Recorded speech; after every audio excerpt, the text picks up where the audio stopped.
Bueno, ¿qué tal? Buenas tardes. Queremos darle la bienvenida a todos nuestros pacientes y a toda la comunidad de pacientes como yo y a la Unidad de Trastornos de Movimiento y Neurociencias de México. Hoy nos encontramos con dos especialistas en enfermedad de Parkinson, el doctor Rodrigo Mercado Pimentel y la doctora Elisa Otero Cerdeira. El doctor Rodrigo Mercado Pimentel es médico cirujano de la Universidad de Guadalajara, tiene una especialidad en neurocirugía del Instituto Nacional de Neurología y Neurocirugía, una subespecialidad en neurocirugía funcional y estereotaxia en la University of British Columbia y miembro fundador de la Sociedad Mexicana para el Estudio de Movimientos Anormales. Por otra parte, tenemos a la doctora Elisa Otero Cerdeira, egresada de la Universidad La Salle. Realizó sus estudios de neurología en México y es especialista en trastornos del movimiento en el Hospital Clínico Universitario Santiago de Compostela en España. Es encargada de la Unidad de Movimientos Anormales del Hospital Español desde hace más de 10 años y directora médica de la Unidad de Trastornos del Movimiento y Neurociencias de México. Doctora, por favor, si brevemente nos pudiera dar una introducción a lo que es la enfermedad de Parkinson.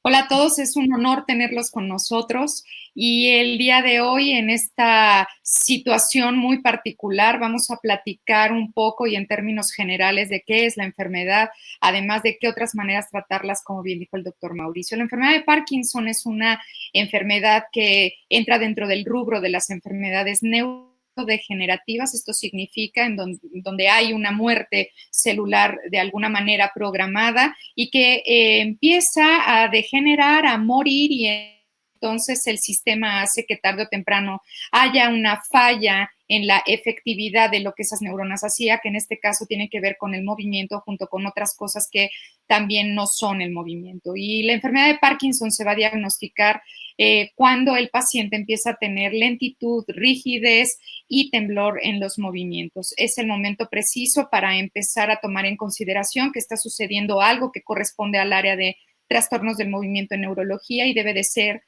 vista por el neurólogo, que es el médico encargado de hacer el diagnóstico de la enfermedad, para que sea de una manera oportuna y también sea atendida de una manera precoz, lo cual va a condicionar que haya un cambio en la forma de la evolución de la enfermedad de la persona. Gracias, doctora. Doctor Rodrigo Mercado, como el tema es estimulación cerebral profunda en la enfermedad de Parkinson, ¿nos podría explicar en qué consiste la estimulación cerebral profunda? Sí, con mucho gusto. Mira, me gusta siempre platicar con los pacientes un concepto muy claro en relación a la intención de operar pacientes con Parkinson. Pareciera ser una condición extrema o incluso novedosa y sin embargo no lo es. La experiencia quirúrgica en esta enfermedad se extiende cerca de 80 años en el pasado, desde la década de los 30, en el siglo pasado, ya se desarrollaban técnicas quirúrgicas muy puntuales y específicas para atender pacientes con trastornos del movimiento. De tal manera que en la actualidad los procedimientos que realizamos, como la estimulación cerebral profunda, está nutrida precisamente de un gran conocimiento y muy bien fundamentada con la experiencia clínica y quirúrgica en una gran cantidad de pacientes y por lo tanto puede ofrecerse con mucha tranquilidad y con mucha certeza. La herramienta de la cirugía actualmente aplicada a la estimulación cerebral profunda tiene básicamente la intención de colocar uno o dos electrodos en estructuras en lo profundo del cerebro, son estructuras específicas involucradas en la generación de los trastornos del movimiento de los pacientes, con la intención de modular la función de estas estructuras de una manera continua, crónica y modulable a través de la implantación de un sistema eléctrico que permite precisamente adaptar estas respuestas con el paso del tiempo. La cirugía como tal consiste entonces en la colocación de estos electrodos, pero la estimulación cerebral profunda es una terapia crónica a largo plazo que se va a agregar a las herramientas terapéuticas con las que el paciente va a contar para enfrentar su enfermedad y que seguirá siendo modulada y controlada no únicamente el día de la cirugía, sino durante los siguientes años por venir, gracias a la participación multidisciplinaria de los equipos que conforman las vías de tratamiento de estimulación cerebral profunda. Muy bien. ¿Desde hace cuánto se realiza este procedimiento en México y en el mundo, doctor? Les comentaba hace unos minutos, desde la década de los 30, el profesor Narabayashi en el Japón previo al conocimiento de la del bloqueo del conocimiento en la Segunda Guerra Mundial, comenzó a desarrollar estas técnicas de selección específica de blancos en lo profundo del cerebro, su identificación y su modulación a través de herramientas que permitían llegar hacia esas estructuras con un rango de error milimétrico mínimo.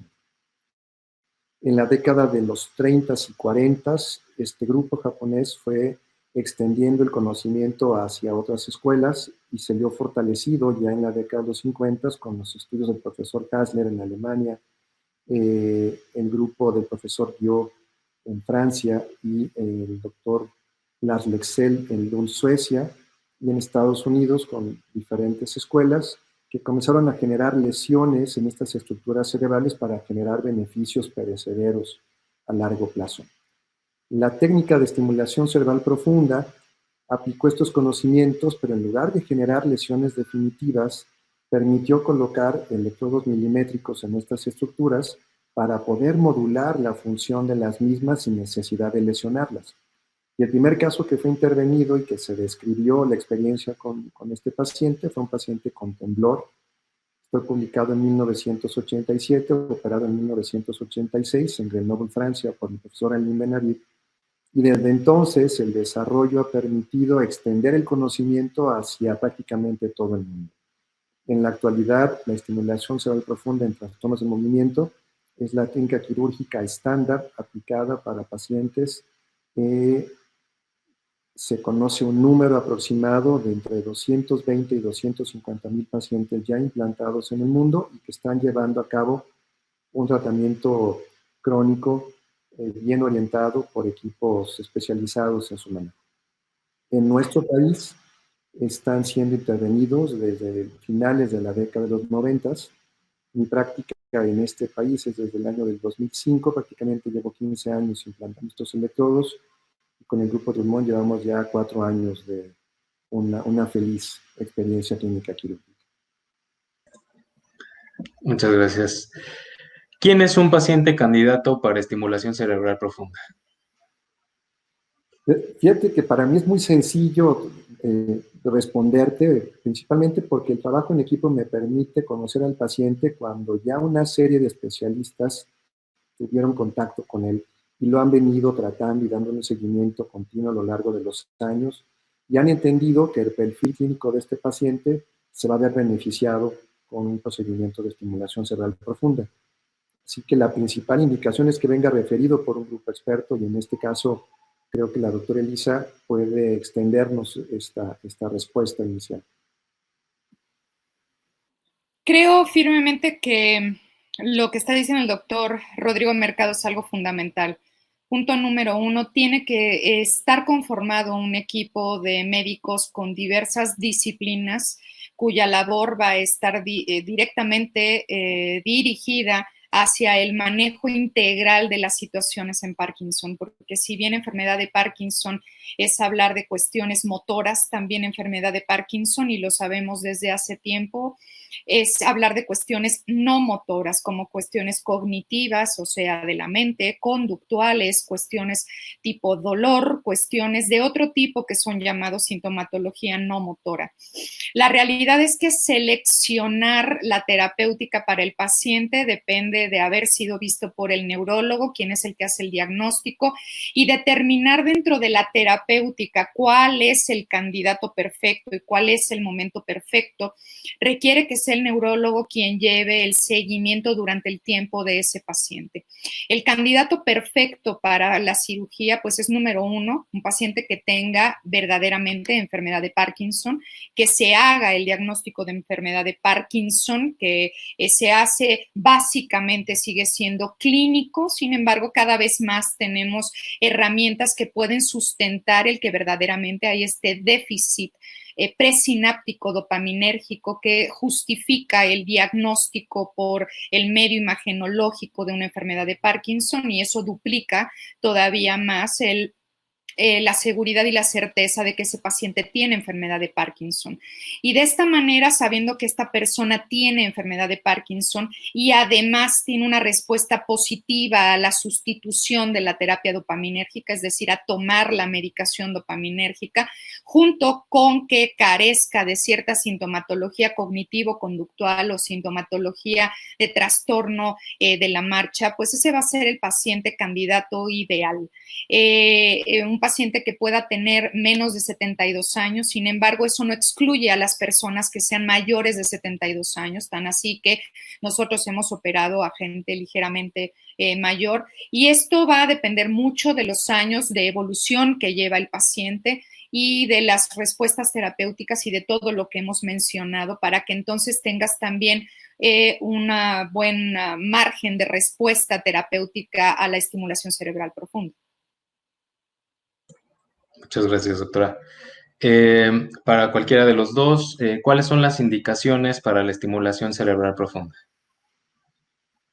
Las indicaciones específicas puntuales ya las señaló la doctora Elise. Es un paciente que debe tener el diagnóstico claro de enfermedad de Parkinson primario y que sufra de alguna complicación asociada con el uso crónico de medicamentos, particularmente las fluctuaciones en la respuesta terapéutica a sus medicamentos dopaminérgicos o la presencia de efectos secundarios como las discinesias asociadas al uso de estos medicamentos. Si el análisis multidisciplinario nos da una luz verde en relación a la no existencia de contraindicaciones que pueden estar asociadas con trastornos del estado de ánimo, trastornos de la conducta que pudieran empeorar después de un procedimiento de estimulación cerebral profunda, pues ingresamos ya a un procedimiento preoperatorio convencional de cualquier paciente que puede ser intervenido de una cirugía cerebral. Tiene la necesidad de cumplir con ciertos requisitos como una evaluación cardiológica completa, que estemos ciertos de que el paciente puede tolerar el procedimiento quirúrgico sin riesgo cardiovascular, y eso incluye también una exploración completa de su función de coagulación para estar seguros de que no habrá complicaciones durante la etapa quirúrgica inmediata. Básicamente esas son las indicaciones universales, y estoy seguro que hay indicaciones todavía mucho más específicas que también puede discutir la doctora. Como habíamos mencionado, claramente el paciente debe de tener una respuesta terapéutica, una respuesta a la farmacoterapia. Claramente tiene que tener, como menciona el doctor Rodrigo Mercado, esta presencia de fluctuación del efecto de la medicación que suele presentarse en las personas que toman el medicamento a lo largo de entre 2 a 6 años, y además debe de carecer de ciertos síntomas que no va a mejorar la estimulación cerebral profunda, como lo son los síntomas no motores cognitivos o los síntomas motores que tienen que ver con trastorno de la marcha. Por lo tanto, la principal es que se trate de enfermedad de Parkinson y posteriormente el hecho de que tenga una buena respuesta a la terapéutica. Muchas gracias. En cuanto a las contraindicaciones para poder llevar a cabo este tipo de procedimiento en pacientes con Parkinson.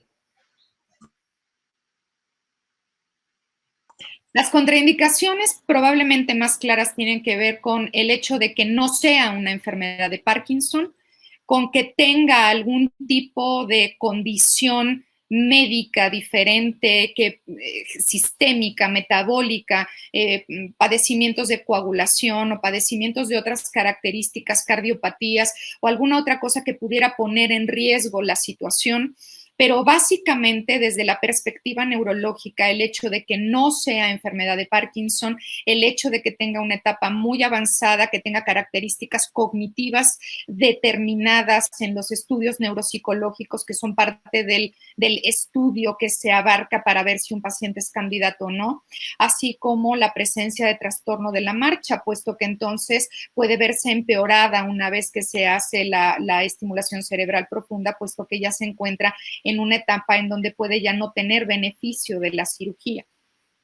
Y una pregunta muy recurrente en relación a esta también es la edad de los pacientes.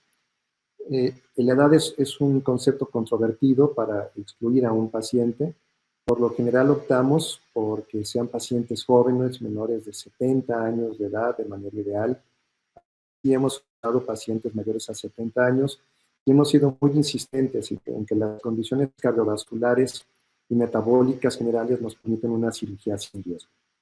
Y después entran indicaciones y contraindicaciones más sutiles, como el que logremos identificar que el paciente cuenta con una red de apoyo familiar y de amigos que realmente van a estar al pendiente del proceso de seguimiento posoperatorio y que nos van a lograr enriquecer la experiencia posoperatoria de la estimulación cerebral profunda, no solamente limitada al esfuerzo del equipo, sino también al entorno que debe estar apoyando al paciente. Muchas gracias, doctor. Una pregunta de nuestros pacientes es: ¿qué opciones de tratamiento farmacológico o no farmacológico se le puede ofrecer al paciente con enfermedad de Parkinson?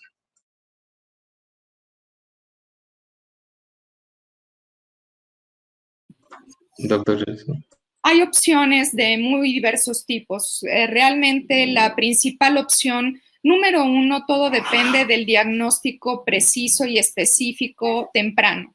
Mientras el diagnóstico se haga temprano, también puedes tener una mayor ventana de posibilidad de hacer algún tipo de variación durante la enfermedad. Las opciones terapéuticas farmacológicas son diversas, todas van a ir encaminadas a una sustitución dopaminérgica de alguna manera, y con ello su efectividad va a ir directamente dirigida a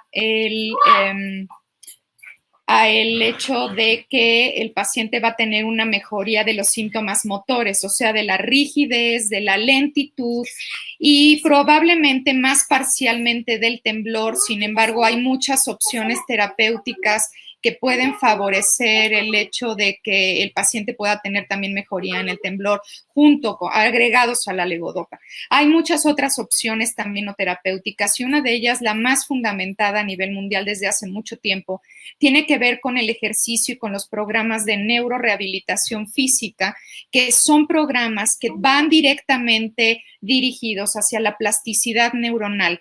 Y estas otras opciones, además de mejorar el presente del paciente, puesto que mejora sintomatología propioceptiva, sintomatología de rigidez, sintomatología de lentitud, en unión con la farmacoterapia, también mejora otras muchas condiciones a lo largo de la evolución. Todo esto se va a ver favorecido de algunas otras disciplinas, pero predominantemente hay que entender que la farmacoterapia es tan solo una opción y existen también opciones que, aunadas a la farmacoterapia, van a favorecer la mejoría del presente del paciente en el momento en que se haga ese diagnóstico, junto con en el momento en que se decida y se defina que tiene que hacerse la cirugía, se haga esta. Muchas gracias, doctora. Doctor Rodrigo Mercado, ¿cuál es el tiempo de recuperación de la cirugía? El procedimiento quirúrgico está considerado como un tratamiento quirúrgico mayor, es una cirugía mayor. Sin embargo, el grado de incisión que realizamos en la piel y en las estructuras del cerebro son mínimas. La manipulación la estamos realizando con electrodos que miden 50 micras para registrar la actividad eléctrica del cerebro y finalmente ya con electrodos definitivos que serán insertados ya de manera permanente en el paciente, que miden apenas 1.2 milímetros de diámetro. De tal manera que la manipulación cerebral es mínima y también la manipulación de los tejidos blandos, la piel y el músculo para insertar las extensiones y la pila o generador de pulsos no requieren una invasión mayor. El paciente prácticamente despierta de la cirugía sin percibir cansancio, fatiga y un dolor apenas mínimo perceptible. Pareciera entonces que el paciente puede recuperarse y regresar a su vida normal al tercer o cuarto día después del procedimiento. Sin embargo, somos muy cautos en entender que la mejor manera de prevenir complicaciones es ser muy cuidadosos en estos primeros días. Por lo general, nuestros pacientes permanecen hospitalizados de 2 a 3 días después de haber sido intervenidos, pero inmediatamente al día siguiente de la cirugía, el paciente ya está caminando en su habitación, ha reiniciado sus medicamentos para el Parkinson que tomaba anteriormente y puede sentirse tan bien como se sentía 1 o 2 semanas previas. El paciente egresa a casa y permanece bajo una vigilancia estrecha y cuidadosa de sus familiares, haciendo un aseo metódico también diario de las heridas quirúrgicas para evitar riesgos de contaminación o infección quirúrgica durante 2 semanas, idealmente. A las 2 semanas retiramos puntos de las heridas quirúrgicas y es cuando ya el paciente podrá integrarse paulatinamente al ritmo habitual de vida que llevaba antes de la cirugía. Sin embargo, entre 3 a 6 semanas después del procedimiento quirúrgico vendrá la parte más interesante de todo este esfuerzo, que consiste en programar las variables de estimulación óptimas y encender el estimulador, y eso obligará a un periodo de observación también subsecuente de por lo menos 4 semanas, en donde el paciente se integrará gradualmente a su ritmo de vida habitual, pero bajo una vigilancia ya no solo quirúrgica, sino también neurológica.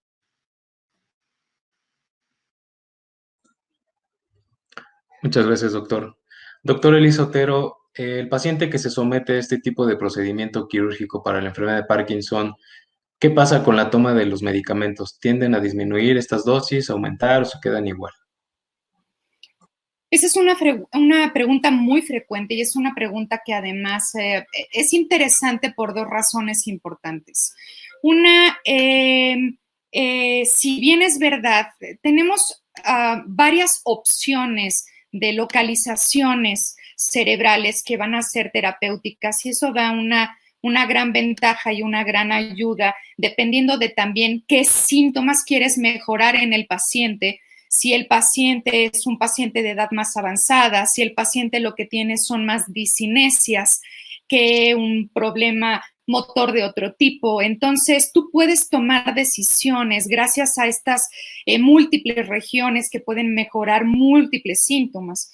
Y por lo tanto, la región que tú decidas estimular, o sea, en donde decides colocar los electrodos, por la decisión que tú quieres hacer con el objetivo terapéutico que tú quieres para ese paciente, unas de ellas como subtálamo te va a permitir disminuir hasta a veces en un 80% la medicación y en otras, como podría ser el globo pálido, a veces pues no te permite bajar la medicación.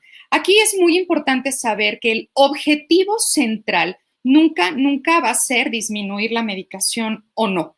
Eso va a ser para objetivos muy individuales de algunas personas o de algunas circunstancias, pero ese no es el objetivo central.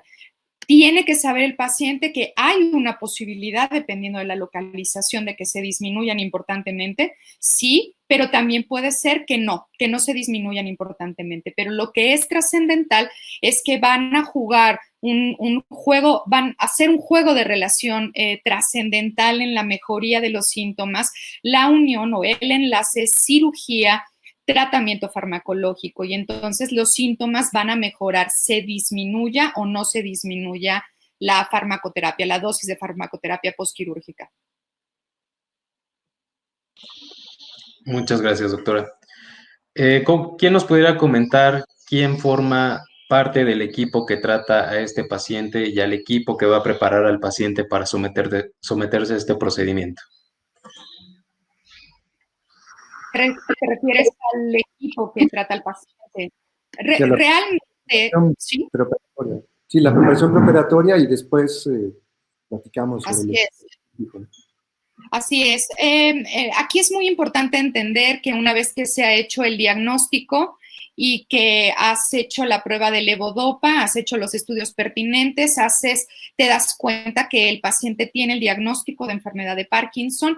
Se hace entonces un estudio neuropsicológico y toda la valoración neuropsicológica para determinar que el paciente tiene ausencia de riesgos cognitivo-conductuales para la realización de la cirugía, se hace una valoración neuropsiquiátrica y entonces haces con esto una valoración neurocognitiva integral para determinar la seguridad y posteriormente, y en paralelo se explica al paciente la importancia de la rehabilitación, la neurorehabilitación, empiezas a hacer ejercicio de neurorehabilitación en el paciente y en paralelo se hace la interconsulta con el equipo de neurocirugía, quien va a platicar con el paciente y determinará junto con el neurólogo cuáles son los objetivos centrales de ese paciente para decidir cuál sería la diana y todo lo que ahorita el doctor Rodrigo Mercado nos va a contar. Así es, ya una vez decidido que el paciente es un candidato quirúrgico, el siguiente paso es definir dentro de las posibilidades amplias con las que contamos para colocar los electrodos como blanco, como diana, es decir, la estructura cerebral que queremos manipular, será definido en función de este conocimiento clínico y neuropsicológico del paciente. El paciente en esta secuencia de eventos también va a ser sometido a una resonancia magnética de cráneo, de tal manera que vamos a conocer también su cerebro desde el punto de vista estructural. Y entonces, sumando la información clínica, funcional cognitiva, del estado de ánimo, funcional motora a través de los ejercicios de medicina física y rehabilitación, más el conocimiento estructural, podemos conjuntar una respuesta clara para el paciente y entonces sí ofrecerle la estimulación cerebral profunda de un núcleo o de una estructura cerebral específica. Una vez que concluimos con eso, también se integra al equipo el grupo de médicos internistas y pediatras que nos apoyan en la identificación de factores de riesgo y enfermedades comórbidas que pueden también estar presentes, como hipertensión, diabetes, siendo estas las más comunes, y que también pudieran convertirse en un factor que abone para la presentación de complicaciones transoperatorias. De tal manera que podemos preparar no solamente una decisión correcta sobre la mejor manera de operar al paciente, sino también podemos preparar al paciente para que su condición clínica al momento de ser operado sea óptima. Ya al momento de ingresar al hospital, estamos todas estas personas involucradas en la atención del paciente, particularmente la doctora Elisa Otero, con la coordinación médica general al momento del ingreso al hospital, el área de medicina interna pendiente de todas estas observaciones extraneurológicas que deben también ser vigiladas con mucha atención, y el equipo neuroquirúrgico. Ya en quirófano, el paciente va a estar en comunicación constante, porque el paciente está despierto durante el procedimiento quirúrgico, con todas estas personas involucradas en su atención. Básicamente el día de la cirugía se encuentra el neurólogo experto en trastornos del movimiento, la doctora Elisa Otero. Estamos el grupo de neurocirugía involucrados en su atención, generalmente el ayudante con quien trabajo, también un neurocirujano con un amplio conocimiento en técnicas de neurocirugía de mínima invasión, un neuroanestesiólogo que está también al pendiente de todas las condiciones vitales del paciente y cómo pueden ser manipuladas de manera positiva para que no interrumpan, sino que permitan un flujo natural de todos los pasos quirúrgicos sin complicaciones para el paciente. Junto con ellos van a estar entrando en diferentes momentos los ingenieros biomédicos que nos apoyan en la integración de los equipos de registro de la actividad cerebral, de estimulación transoperatoria, los ingenieros y técnicos del área de imagen para también poder contar con imagen transoperatoria de fluoroscopía y rayos X. Y finalmente, terminado el procedimiento quirúrgico, el paciente egresa la primera de sus noches de rehabilitación hospitalaria al área de medicina crítica, donde los expertos en medicina crítica también nos estarán apoyando con su observación estrecha durante las primeras 12 a 18 horas. Y una vez que la atención ya no obligue la terapia intensiva, el paciente pasa a su habitación, donde continuaremos el equipo de medicina interna, neurología clínica y neurocirugía al pendiente del paciente hasta su regreso. Muchas gracias. Tenemos una pregunta de otro de nuestros pacientes. Es el papá de uno de estos, del paciente que nos escribe. Le diagnosticaron enfermedad de Parkinson solo con una tomografía. El señor tiene antecedente de haber recibido un golpe fuerte en la cabeza y que quisieran saber si esto se pudiera confundir, el antecedente del golpe en la cabeza con el diagnóstico de enfermedad de Parkinson. Es muy importante que cuando empiecen los síntomas de lentitud, rigidez y o presencia de temblor, se acuda al neurólogo. El neurólogo va a ser el especialista indicado para poder hacer el diagnóstico. Hacer el diagnóstico, como mencionamos hace rato, es integrar todo lo que se escucha del paciente, es decir, toda esta parte subjetiva, junto con lo que objetivamente el médico explora, ve, y por lo tanto, dentro de la historia clínica que se escucha, nosotros podemos determinar si alguno de los factores del pasado de la persona pueden ser contribuidores o bien generadores de alguna situación dentro de la enfermedad. Lo importante aquí es ver al paciente, saber si verdaderamente se trata de esta lentitud, rigidez o temblor, es decir, de un parkinsonismo, y a partir de eso, de la evaluación junto con los estudios de imagen, es que se determina si se requiere hacer estudios muchísimo más a fondo, como lo hemos mencionado, que es el PET cerebral, para poder determinar si se trata de una enfermedad de Parkinson o bien un parkinsonismo de otro tipo. Así que si bien es verdad, pueden existir muchas otras formas de parkinsonismos, hay manera de hacer el diagnóstico específico de enfermedad de Parkinson y es por eso que sí es importante que se acerquen al especialista. Gracias, doctora. También nos preguntan sobre los síntomas no motores de la enfermedad de Parkinson, si estos pueden mejorar una vez que el paciente se haya sometido a la estimulación cerebral profunda. A mí me interesa mucho platicar siempre con el paciente antes de definir incluso si se trata de un candidato quirúrgico, para entender las expectativas concretas del paciente sobre la estimulación cerebral profunda. De tal manera que la primera pregunta que le pido al paciente es: ¿cuáles son los síntomas que caracterizan su enfermedad que más le preocupan? Si los síntomas motores que se benefician con los medicamentos dopaminérgicos, en particular con la levodopa, son su principal preocupación y estos síntomas tienen una buena respuesta al tratamiento dopaminérgico, aunque corta en su tiempo de duración, creo que las expectativas de la opción quirúrgica se emparejan con las expectativas del paciente. Cuando los síntomas no motores están involucrados en esa decisión, me cuesta más trabajo porque es difícil apostar a que un procedimiento quirúrgico que modula principalmente circuitos motores tenga un impacto significativo sobre los síntomas no motores, a menos que estos síntomas estén relacionados con alguna complicación secundaria al uso de medicamentos dopaminérgicos. La doctora Potero puede extendernos también esta respuesta. La respuesta específica de lo que preguntó Mauricio hacia los no motores, en realidad la sintomatología puede estar mezclada y dependiendo, como bien dice Rodrigo, de cuáles son las necesidades por cubrir del paciente, de la misma manera de cuáles son también lo que condiciona la mayor discapacidad del paciente es lo que va a favorecer la garantía de que una terapéutica empleada desde un fármaco hasta la propia cirugía puedan ser lo suficientemente efectivas para mejorar los síntomas.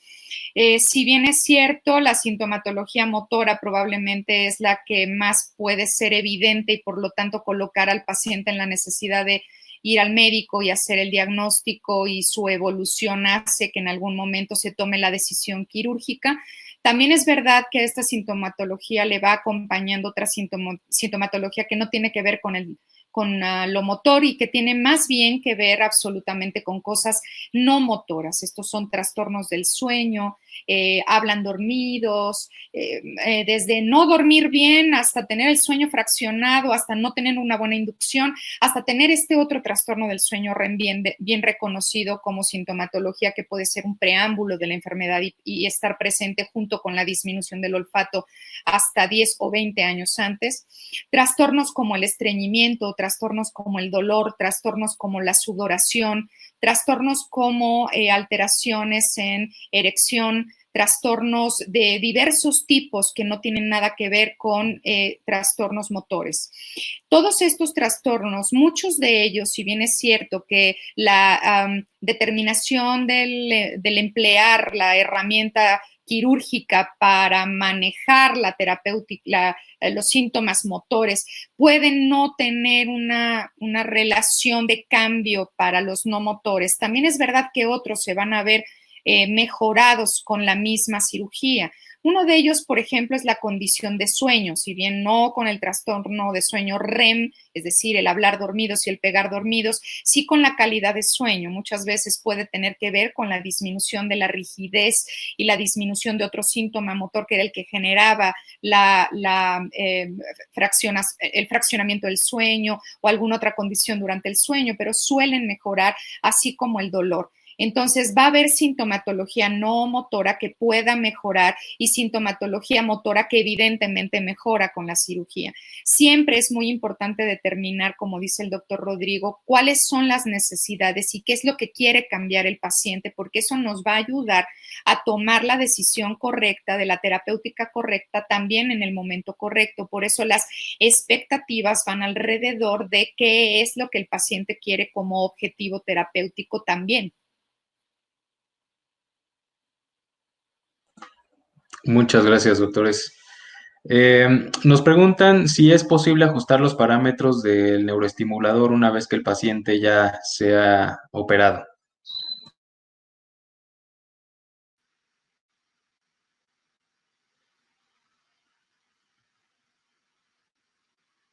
Los parámetros del estimulador se van a ver modificados dependiendo de las necesidades.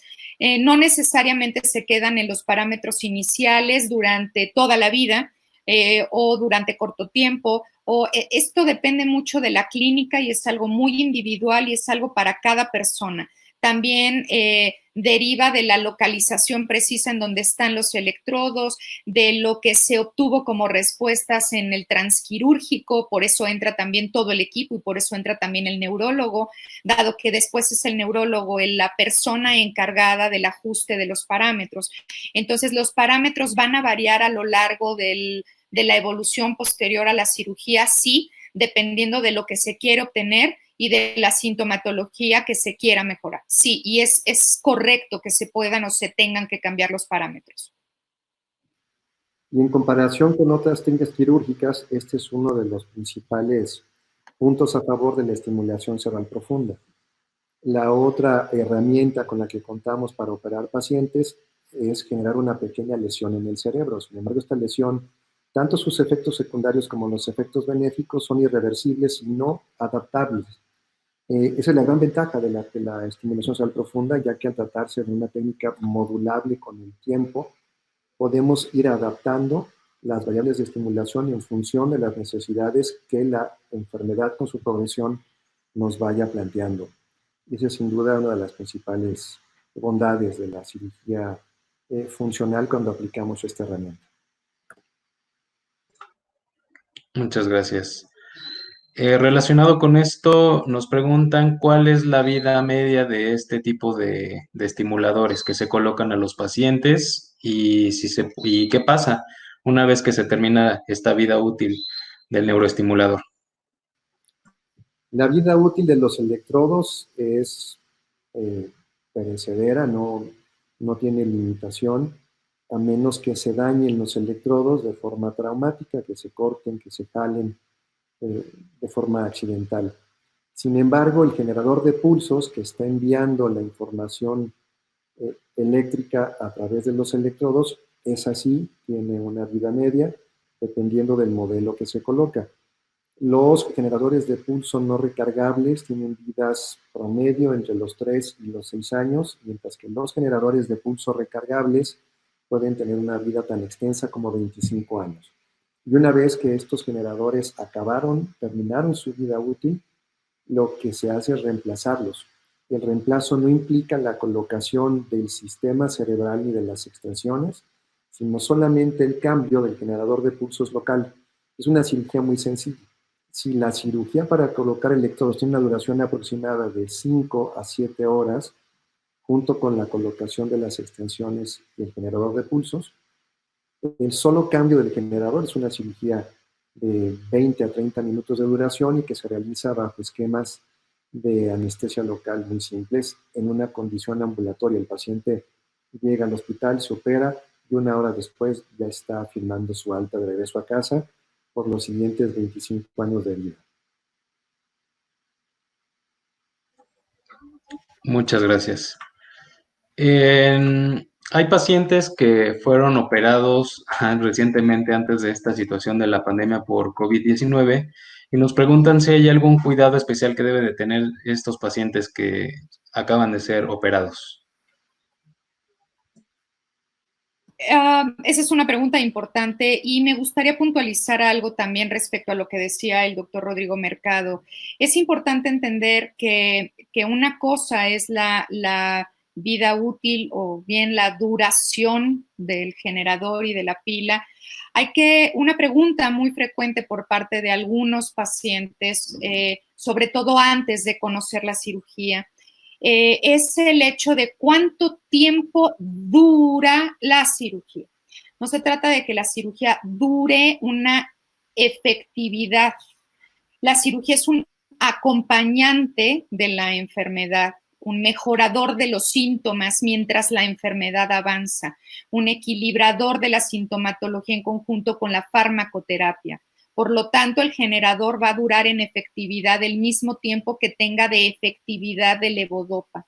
Les decimos a los pacientes que el beneficio que va a tener con la cirugía es exactamente el mismo beneficio que tiene con la levodopa, nada más que ahora en una manera más duradera y mucho más efectiva. Pero aunque se aparentemente resetea un poco la situación, en la realidad no detiene la enfermedad continúa su camino, pero definitivamente de una forma diferente a no haber sido operado o a no darle esa herramienta a la propia terapéutica farmacológica. Por lo tanto, no es que tenga una vigencia la cirugía. Es muy importante definir que son dos cosas totalmente diferentes. Ahora, respecto a lo que tú decías, Mau, que era, ¿me lo puedes volver a decir?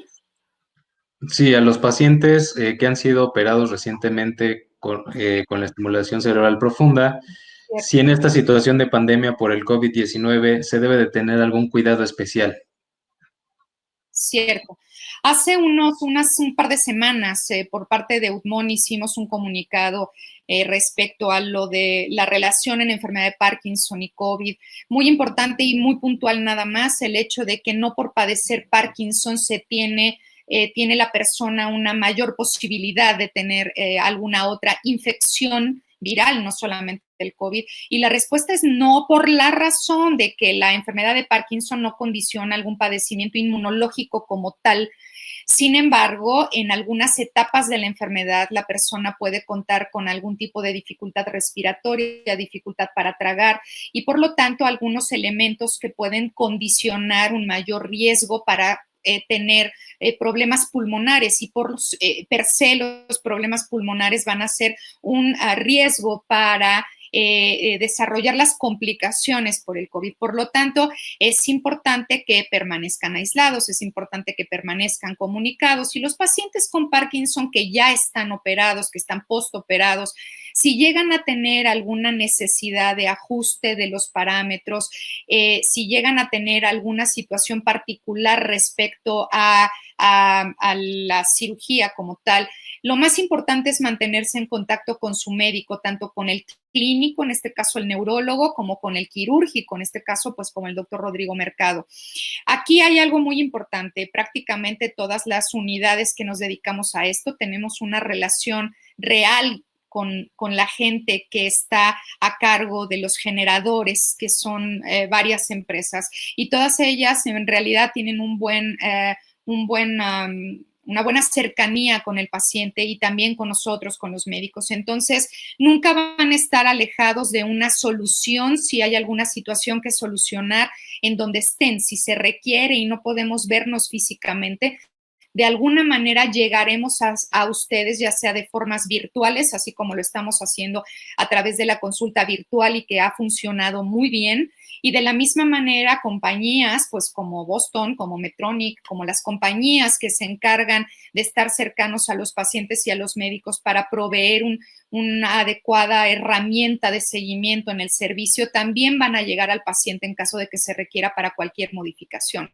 Por lo tanto, número 1, tener tranquilidad, serenidad, ponerse en el presente. 2, tienen que tener un ritmo de vida equilibrado, en donde tengan verdaderamente un horario establecido, en donde hagan sus ejercicios, tomen sus medicamentos, carguen sus pilas de manera adecuada, correcta, en los tiempos correctos, vigilancia de sus pilas y estar nada más en comunicación con sus médicos. Esas son las tareas que las personas tienen que tener en estos momentos. Ok, muchas gracias.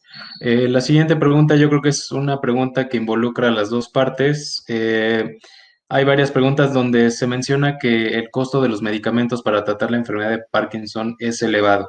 Sin embargo, están interesados en saber si la cirugía es accesible para estos pacientes que gastan mucho en sus medicamentos. Finalmente, los pacientes que intervenimos son pacientes que ya llevan una experiencia terapéutica previa con una gran cantidad de medicamentos y sin duda creo que muchos de los pacientes que hemos operado tienen esta característica que tú mencionas. Son pacientes que gastan mucho en sus medicinas. En este caso, si bien la intención de la estimulación profunda no es precisamente reducir las dosis de medicamentos dopaminérgicos, sí hemos observado que en un gran número de pacientes sí logramos este objetivo.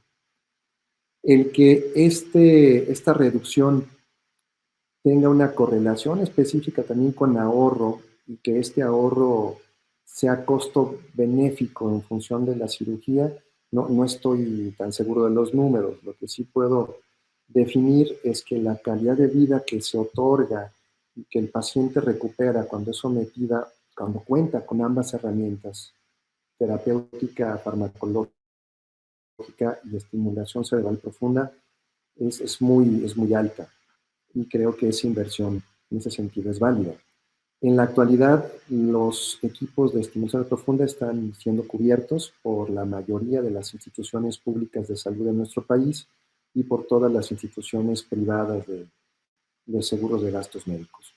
Es mucho más accesible de lo que puede también el paciente imaginarse. Incluso aquel paciente que tenga que cubrirlo con recursos propios tiene la facilidad de acercarse directamente con las empresas que venden los equipos, no a través de intermediarios, sino directamente con los fabricantes, para llegar a acuerdos que acerquen esta opción terapéutica a ellos, sin duda. De la misma manera, complementando un poco lo que dices, que en las instituciones privadas también hay oportunidades para muchas personas, entonces instituciones como el Hospital Español, por ejemplo, en donde hay opciones de diversas formas y parámetros para las personas. Entonces, cada día es mucho más accesible y, pues, como dijo Rodrigo Mercado, también los sistemas públicos cuentan con esta opción terapéutica. Bueno, pues son muchas preguntas las que tenemos todavía, sin embargo, tratamos de cubrir con estas, que son las que agrupaban un poquito más todas las preguntas que nos enviaron. No sé si tengan algún mensaje con el que quisieran cerrar para poder despedir a nuestros pacientes. Yo creo que si las preguntas pendientes son muchas, el mejor mensaje es que espero que tengamos la opción de estar en contacto directamente con ustedes en un futuro muy cercano para que estas no queden en el tintero y podamos resolverlas como lo hicimos esta tarde.